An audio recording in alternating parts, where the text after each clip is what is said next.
If you didn't know it, today is the new March on Washington that's being held. And it's new because someone, Al Sharpton, I guess, felt the need to have another one since there was so little done after the original March on Washington for Jobs and Freedom back in 1963. Now, honestly, I don't care about Sharpton's motives right now. That's a monologue for a whole nother day. But what strikes me is that regardless of what anyone feels about Sharpton and his politics, the fact is that Black people are still struggling for jobs and freedom 57 years after the original march. And I have to reiterate that the original march was called the March on Washington for Jobs and Freedom, because the second part of that title gets left out of the discussion for what that march was about. People always focus on Dr. Martin Luther King Jr.'s emotional words about his 4 little children being able to be judged not by the color of their skin, but by the content of their character on that day. But not calling it the March for Jobs and Freedom makes it easy for people to ignore the economic focus of the march, which was really why it was organized.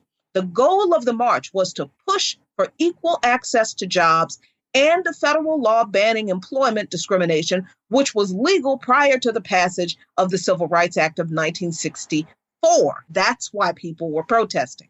Organizers also wanted the federal government to raise the minimum wage and create a jobs program for all unemployed workers. Sound familiar?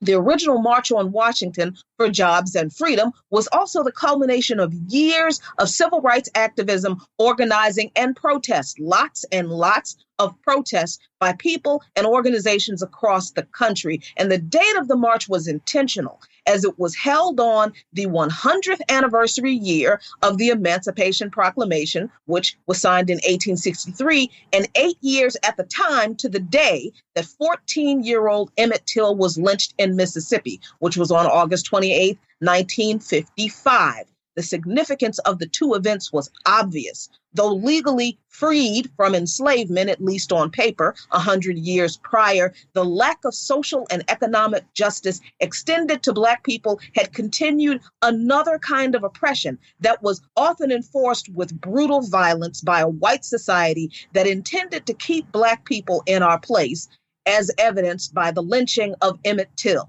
So the demand was jobs and freedom. And it needs to be noted that the 1963 march was the resurgence of that March on Washington that A. Philip Randolph, president of the Brotherhood of Sleeping Car Porters and longtime racial justice activist and organizer, was organizing in 1941 against segregation in the growing defense industry. We talked about that a few weeks ago. But the threat of 100,000 Black people marching on Washington was enough to cause President Theodore Roosevelt to issue an executive order desegregating the war industry, opening access to jobs for Black workers, and the march didn't happen. So there was also the key involvement of Black labor organizations like the sleeping car porters in organizing the 1963 march, which is why the actual lead organizer of the march, Bayard Rustin, closed the ceremonies that day with a list of demands that went far beyond a lofty emotional dream to address the hard realities that faced Black people in America.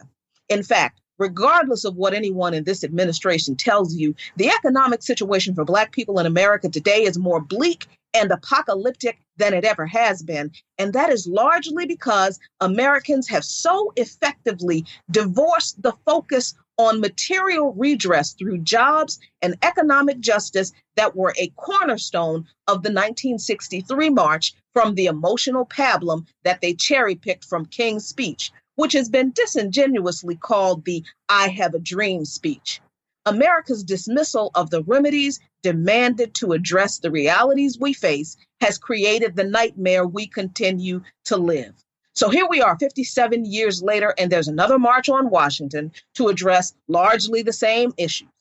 Even though Carol Bryant finally admitted in 2017, when she was 82 years old, that she lied about Emmett Till accosting her in 1955 and that her husband confessed to the lynching of Emmett Till, the FBI is still, quote unquote, investigating the case. So Emmett Till's surviving family is still waiting for something that resembles justice, or at least some kind of accountability to this day.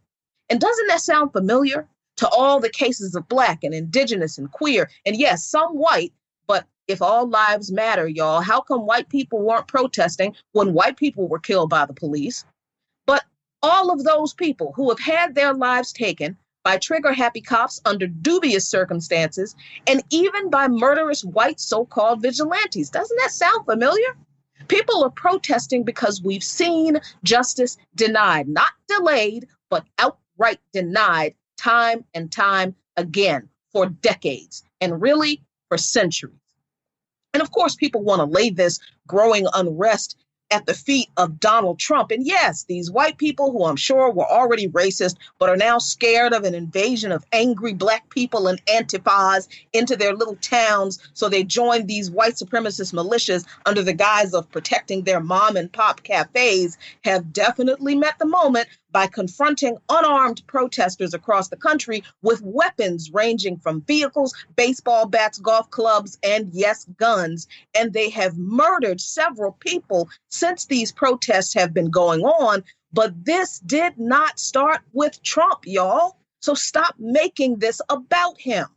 Just one example that destroys this idea that this is all new and even more horrible because of Trump is in 1979. Nazis and the Klan murdered 5 people during a protest against the Klan organized by the Communist Workers' Party in Greensboro, North Carolina. And you know why that happened? Because the Klan were colluding with the cops.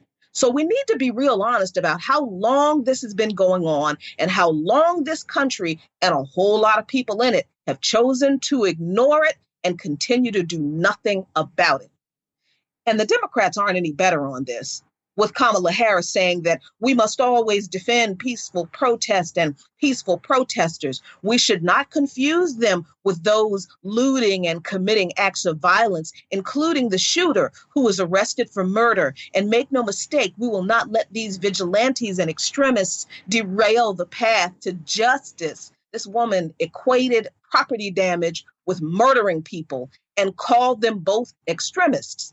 Now that's slick. But it's not so slick that I didn't notice that foolishness. But she is a cop after all, so I don't know what I expected.